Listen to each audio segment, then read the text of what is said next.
जय मसीह सबको। आइए आज हम बात करते हैं। आज का वचन हम देखते हैं यूहन्ना 10:10 में इस तरह से लिखा है।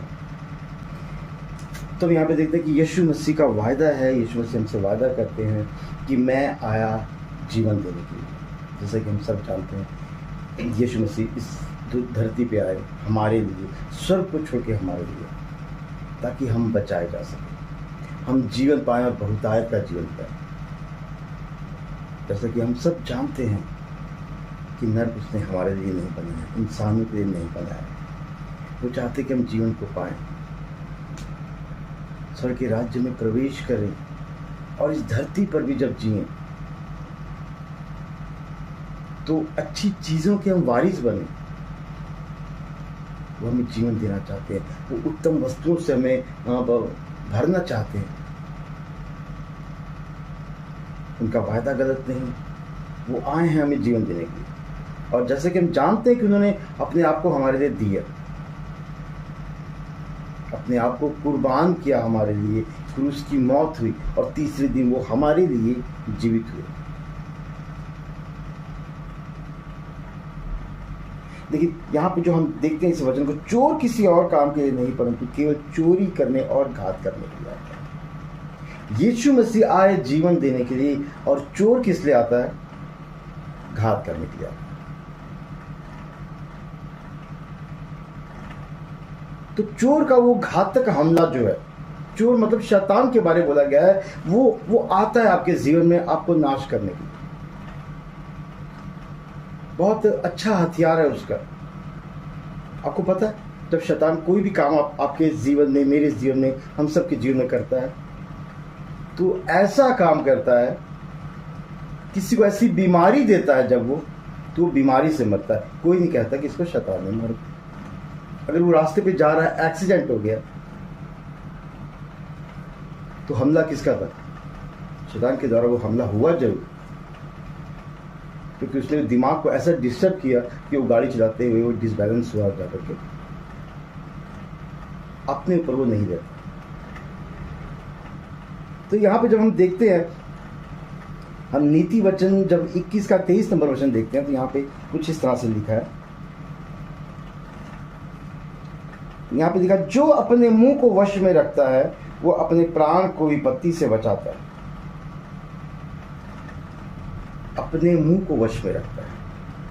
अगर मुंह को वश में रखा तो हम अपने क्या करते हैं? प्राण को विपत्ति से बचाते हैं। प्राण को यीशु कहता है कि मैं आया हूँ जीवन देने, मैं आया हूँ वो प्राण तुम्हें देने के लिए, कि तुम्हारे अंदर वो प्राण रहें, तुम्हें वो जीवन मिले और बहुतायत का जीवन मिले। बहुतायत का जीवन मतलब हमेशा का जीवन, वो स्वर्ग का राज्य। और इस धरती पे क्या, इस धरती पे भी वो चाहता है कि हमें जीवन मिले। वो धरती पे भी चाहता है कि आपको भली वस्तुओं से तृप्त करे। लेकिन अगर हमारा मुंह वश में नहीं है, जो अपने मुंह को वश में रखता है, मुंह को, अपने प्राण को विपत्ति से बचाता है, तो शैतान ऐसी चीजें हमारे मुंह में डालता है कि हम अपने हालातों को खुद खराब करते हैं अपने मुंह के द्वारा। हम गलत चीजों को बोल करके उन चीजों को अपने जीवन में तैयार करते हैं।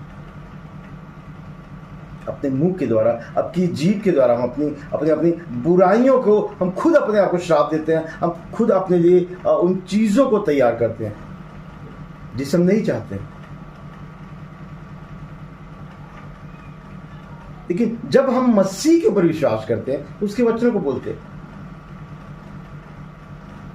जब हम बीमार पड़ता है इंसान, जब हम बीमार पड़ते हैं तो हमें उसके वचन याद आते हैं और हम कहते हैं कि यीशु के कोड़े खाने से मैं चंगा हो चुका हूँ। ठीक है। और जब हमें धन दौलत की जरूरत होती है तो हम कहते हैं कि यहोवा मेरा चारवाह है, मुझे कोई घटी ना हो। तो हमने क्या किया?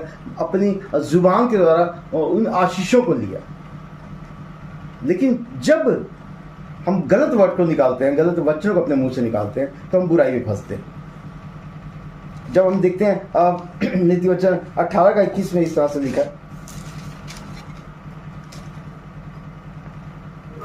यहाँ पे लिखा, जीव के वश में मृत्यु और जीवन दोनों होते हैं, और जो उसे काम में लाना जानता है वो उसका फल भोगेगा। इस जीव के वश में मृत्यु भी है और जीवन भी है।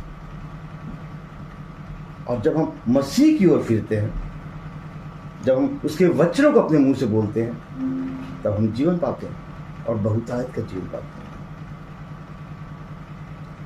स्वर्ग का राज्य भी और इस धरती पे भी जब हम रहते हैं, जितने दिन हम जीते हैं, आशीषित जीवन पाते हैं, वो हर एक चीज़ों से हमें भर के रखता है। और जब हमारे अंदर जब वो बुराइयां आ जाती है, हमारे मुंह में जब वो गालियां आ जाती हैं, मुंह में जब बद्दुआ, आपको पता है हम अपने आप को बद्दुआ देते हैं, अपने बच्चों को बद्दुआ देते हैं, अपने इस मुंह के द्वारा हम गलत बोलते हैं और उनके साथ गलत हो जाता है। और फिर हम कहते हैं कि हाँ, ये कैसे हो गया।